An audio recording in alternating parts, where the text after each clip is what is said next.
Hello and welcome back. You're watching World News on TVP World. I'm Anna Karczyńska.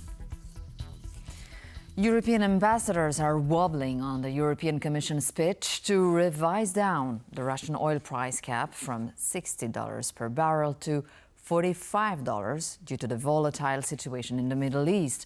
That's according to an EU source. This comes as the EU top boss Ursula von der Leyen has reportedly cooled on the proposal, which may have been part of the EU's 18th sanctions package on Russia. We are joined now live by our EU correspondent Angela Skujins in Brussels. Hello, Angela. So why has the mood soured on changing the oil price cap?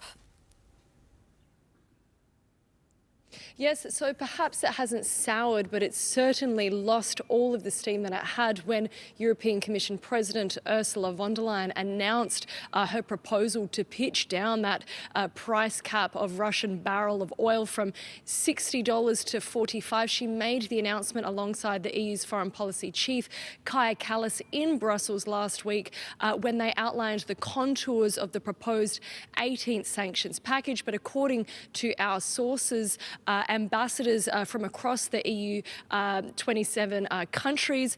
Discussions continued today. They say those discussions need to continue due to the volatility in the Middle East. Today marks 7 days of Iran and Israel returning fire. According to Reuters news agency, this is taking a toll on the oil market there, with prices going up at least 4%. On the sidelines of the G7 summit in Canada, we heard from European Commission President Ursula von der Leyen that she'd certainly changed her tune regarding this proposal to scale down the price per barrel. She said precisely because of this volatility, perhaps the price cap should remain unchanged. But the real question is why we're receiving mixed messaging, because Kaja Kallas told reporters only 2 days ago this volatility is exactly why the price cap should be revised. She said those consumers may be looking to other oil revenue sources such as Russia, and this would only drive up those profits so that country could continue waging its illegal invasion of Ukraine. But this all remains to be seen. We're hoping that it'll be discussed sometime next week. There's a range of high-level meetings from the Foreign Affairs Council to the European Council. We're also hearing mixed messaging from our sources regarding the 18th sanctions package in general. According to one of our sources, one member state doesn't want to vote on this measure until those meetings wrap up. So it is still early days. We're going to have to wait and see what comes out of the conclusions of these high-level meetings and what it means for Russia and what the EU can do about that country for its illegal invasion of Ukraine. Thank you so much, Angela Skujins from Brussels. Ukrainian President Volodymyr Zelenskyy and other high-ranking officials paid tribute to the victims of the latest horrific Russian attack on the Ukrainian capital Kyiv during their visit to the site on Thursday. The Russian strike on Tuesday, June 17, claimed the lives of 28 people. During the night of June 16 to June 17th, Russia flattened a section of an apartment block in its deadliest attack on Kyiv this year, launching a massive barrage of hundreds of drones and dozens of missiles. According to Ukraine's air defensive forces, Russia launched a total of 440 drones and fired 32 missiles at Ukraine on that day.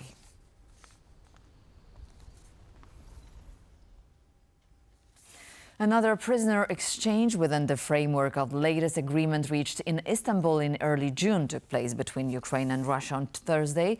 Ukrainian President Volodymyr Zelenskyy announced the news on his social media. Russia's defense ministry also confirmed the exchange. However, neither Kyiv nor Moscow disclosed the exact number of exchanged soldiers. Our people are returning home from Russian captivity. These are warriors of the armed forces, the National Guard, and the State Border Guard Service. Most of them had been held captive since 2022. They are defenders of Ukraine who fought in the Donetsk, Zaporizhia, Luhansk, Kharkiv, Sumy, Chernihiv, and Kyiv regions. We are working to bring our people back. I thank everyone who helps make these exchanges possible. Our goal is to free every single one of them. At the St. Petersburg International Economic Forum, the Russian President Vladimir Putin fired off a new volley of talking points, albeit full of contradictions. First, he credited Donald Trump for, quote, preventing a war that Putin himself chose to launch and which continues to rage on. Next, he dangled the prospects of direct talks with Volodymyr Zelenskyy, while at the same time questioning the Ukrainian's leader's legitimacy and whether Zelenskyy has the legal authority to sign a peace deal. Speaking to Russian media, Putin first invoked US politics, arguing that a Trump presidency would have averted the invasion and claiming he previously urged former President Joe Biden to avoid a hot conflict. Trump has repeatedly said that if he were the president, the war in Ukraine would not have happened. I believe he is correct in this regard. Let me explain why. In one of my last phone conversations with Mr. Biden, I won't go into details now, though we naturally have records of this discussion, I explicitly told him that conflicts, especially hot conflicts, must be avoided and that all issues should be resolved through peaceful means. The Russian leader then pivoted to diplomacy, saying he's willing to meet anyone Ukraine trusts, including Zelenskyy, but only at the tail end of negotiations. We are ready to meet, and by the way, I said that I am ready to meet with everyone, including Zelenskyy.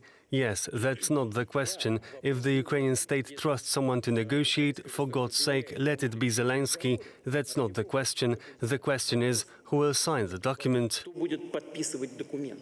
Analysts in an interview for TVP World say the open-door rhetoric is less a peace overture and more a pressure tactic. This is one of the ways to put pressure on Ukraine, to put pressure also on Western allies of Ukraine to kind of highlight this issue with non-elections last year and sort of casting doubt over Zelensky's legitimacy.